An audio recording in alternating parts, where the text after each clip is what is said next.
What's up, everybody? Peter McKinnon here, and today is 2 Minute Tuesday.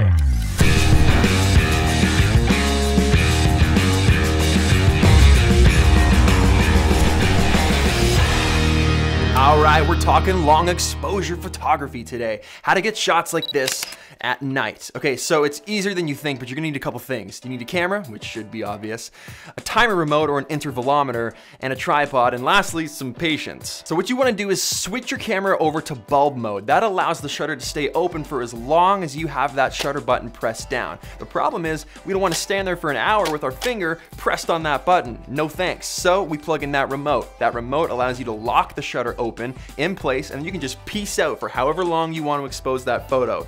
This particular shot was exposed for 45 minutes, and while we waited for it to expose, it was freezing. We were in the middle of nowhere on a glacier surrounded by mountains, so we sat in Brad's helicopter and waited it out. All right, what's up, guys? It's 3 a.m. We're sitting in a helicopter right now in pitch black, freezing cold, in the middle of a glacier on the top of a mountain in the middle of nowhere, and we're doing long exposure photography. Once that was done, we released the shutter, and then the camera took another 40+ minutes to process. So this image alone took over an hour and a half, so that's where the patience comes in.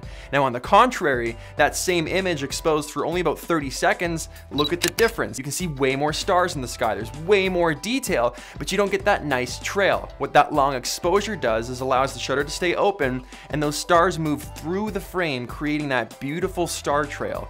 And that's what makes this photo super unique. It's also really, really cool that this was done in camera. There's no post-processing. This isn't special effects or Photoshop. You did that. The longer you keep that shutter open, the longer the star trail is gonna be. And that goes for the same thing if you're shooting cars driving by or traffic and you wanna drag that light through the frame, you're gonna wanna keep that shutter open longer. So grab your camera, flip it to bulb mode, plug in a remote, find the darkest spot near wherever it is that you live, and try out some long exposure photography, because I think you guys are gonna dig it so much. All right, so that's it for me. Thank you so much for watching, and see you guys next week.